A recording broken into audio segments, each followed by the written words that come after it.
ഈ ഇൻ്റർനാഷണൽ ബ്രേക്കിൽ പല മത്സരങ്ങളും പല അട്ടിമറികളും നമ്മൾ കണ്ടു. ഇപ്പോൾ ഇതാ ഫിഫ റാങ്കിങ്ങിലെ ഏറ്റവും അപ്ഡേറ്റ് ആയിട്ടുള്ള റാങ്കിംഗ് ആണ് പ്രസിദ്ധീകരിച്ചിരിക്കുന്നത്.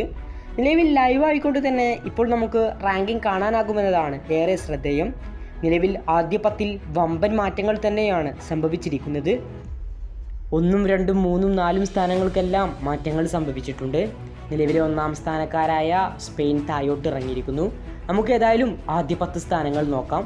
നിലവിൽ 10-ാം സ്ഥാനത്ത് ജർമ്മനിയാണ് 1730 പോയിൻറ്റ്. 9-ാം സ്ഥാനത്ത് ബെൽജിയം 1734 പോയിൻറ്റ്. 8-ാം സ്ഥാനത്ത് ആഫ്രിക്കൻ കരുത്തരായ മൊറോക്കോയാണ് 1755 പോയിൻറ്റ്. 7-ാം സ്ഥാനത്ത് ഓറഞ്ച് പെട്ട നെതർലാൻഡ് 1757 പോയിൻറ്റ് തന്നെ. 6-ാം സ്ഥാനത്ത് നിലവിൽ ബ്രസീലാണ് 1761 പോയിൻ്റാണ് ഉള്ളത്. 5-ാം സ്ഥാനത്ത് പോർച്ചുഗൽ 1763 പോയിൻറ്റ്. 4-ാം സ്ഥാനത്ത് ഇംഗ്ലണ്ട് 1825 പോയിൻറ്റ്. നിലവിൽ 2-ാം സ്ഥാനത്തുണ്ടായിരുന്ന അർജൻറ്റീന 3-ാം സ്ഥാനത്തേക്ക് എത്തിയിരിക്കുന്നു. 1874 പോയിൻ്റാണ് അർജൻറ്റീനയ്ക്കുള്ളത്. 1-ാം സ്ഥാനത്തുണ്ടായിരുന്ന സ്പെയിൻ 1876 പോയിൻറ്റുമായി രണ്ടാമതെത്തിയിരിക്കുന്നു.